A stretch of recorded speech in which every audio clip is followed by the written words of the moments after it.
radio for the Kingdom of God in Southwest Florida. We're 91.5 FM. That voice Doors always open for me in a weird sort of way. brought Veronica Barber an opportunity she never imagined. Partly cloudy skies.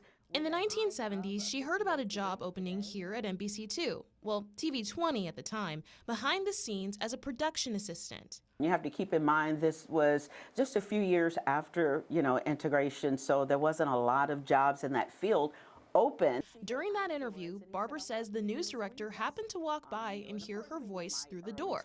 He immediately asked her to do another interview for a different job. He put me on the set and he gave me a 2-line blurb to read, but in that process, he received a phone call and he was gone for about 5 minutes, and I memorized the lines. So when he came back, he did the countdown, 3, 2, 1. I just looked into the camera and did what I saw people do on TV and sprouted the lines. And that's pretty much how I got the job. Just like that, she became Southwest Florida's first Black reporter. I don't think the community was surprised. I think they were very proud.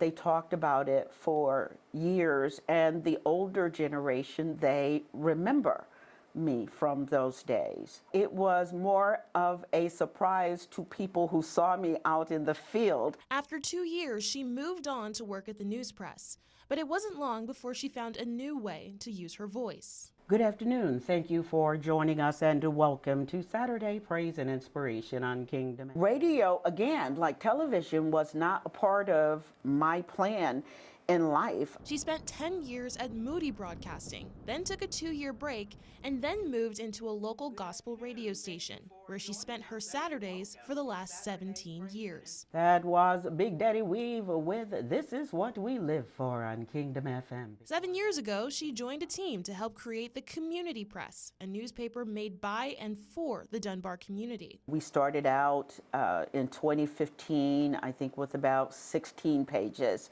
And now we're up to running anywhere from 32 to 40 pages, full coverage. I am very proud to say that we have become the link in the community, because now everyone knows what's going on with everyone. On print, in our ears, and on our screens, Barber has been there for Fort Myers, the only place she could ever call home.